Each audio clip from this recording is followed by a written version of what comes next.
Robert Vanetta has been serving people all his life, our country in Vietnam, the Valley as a federal agent, but recently a young family on June 22nd last year.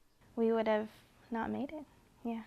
We'd have all been trapped in the car if it weren't for him. Brittany Gilchrist is thankful for any moment, every moment she has with her two girls, Cambria and Shaylin.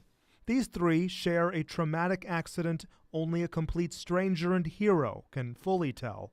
She was on Highway 41, an F-250 blew a tire and slammed head-on with Brittany's car. Pictures show a mangled mass. The car was filling up with smoke on fire, so we did what we had to do. I told those guys, let's get her out of here, or she's not going to make it. Robert and his wife Liz came up on the accident seconds later. We went in there and we did what we had to do. We broke out the windows, we pulled them out of the car. But Brittany fractured her legs. She was pinned. She yelled out, "Save the kids." That smoke was just so bad, she was probably figuring she wasn't going to make it out. I remember waking up in the hospital at Fresno Community afterwards and being like, what happened? And apparently I was told over and over what happened, but it took a while to retain it.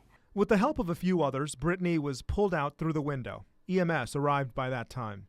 Brittany now uses a walker. She will for some time. Everybody's a hero. They just have to be in the right place at the right time and react normally. Robert is being honored as a real hero by the Red Cross, but the label hero sounds weak for a man who's been serving all his life. He's a wonderful man, wonderful. He exemplifies the word hero. These two families are forever linked. What could have been a major tragedy is triumph, proof that instinct and compassion are a powerful combo. Very caring and loving and genuine, and he's a hero. It's the usual sounds in a boxing gym. Punching bags, a sound Ray Lovato is so used to. It just came natural to me, the boxing. Lovato fought 20 years in the ring, from amateur to pro. Now he's being inducted into the California Boxing Hall of Fame. I think I should have been born with gloves on, because it feels so comfortable and so good. He hasn't been in the ring in 10 years. Heck, he hasn't touched a bag in months. But he's still got it. Slower, but power. He had speed, and they called him Lightning Ray Lovato. Yeah, he didn't like the name Lightning. Lightning just goes down. I don't want to just go down.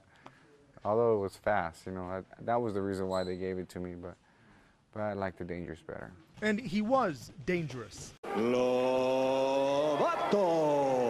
My thing in boxing was, I'm going to hit you before you hit me. This fight with Roger Mayweather didn't last long, 30 seconds into the second round. Lovato, very powerful young man. 5-6 punches in a row and you don't see nothing. But you feel it all. As an amateur, he went 143-9. As a professional, 25-3. But nothing beats this. To have USA on my back, that was like the biggest thing for me. He won gold. His pictures were everywhere. There you go, and step in with that left hook. And now he's helping Hilario Guerrero with his dream. In 3 months, he'll have his first pro fight. To hear about him is one thing. To meet him and hear from him is another thing. It's the best thing you can do. You can be sure when the lights and sounds came on, Lovato was ready in the ring. He thanks his family, his coaches, people who prepared him. But there's more. I don't care how hard you work and how hard you train. If it's not in your heart to do it, it's not going to happen.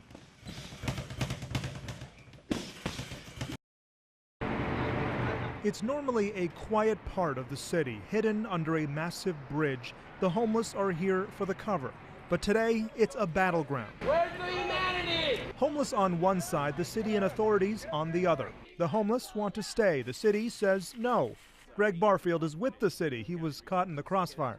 We're not going to argue over when to do it or when not to do it. No time's a good time. A group against the move. No surprise, Occupy Fresno. A group fighting against economic inequality. They held hands, symbolically putting up a barrier against the tents. Don't evict the houses! Evict the CEOs! The city has 2 construction projects in the works, and the homeless are, well, in the way. Try telling that to this man who's been here since he was a kid. They want us to move today. We're not moving. This is our home. The city has promised them some form of housing and services, at least to those who have participated in the city's survey. Even if they put us up in housing, they're going to turn around and evict us from housing.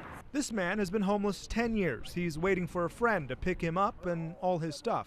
Wasn't doing much. Now I gotta move. While he waits, the cleanup starts. Hazmat came in first to pick up needles, even the feces.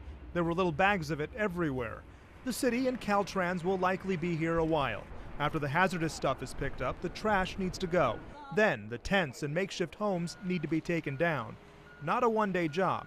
Also, not a one-day protest.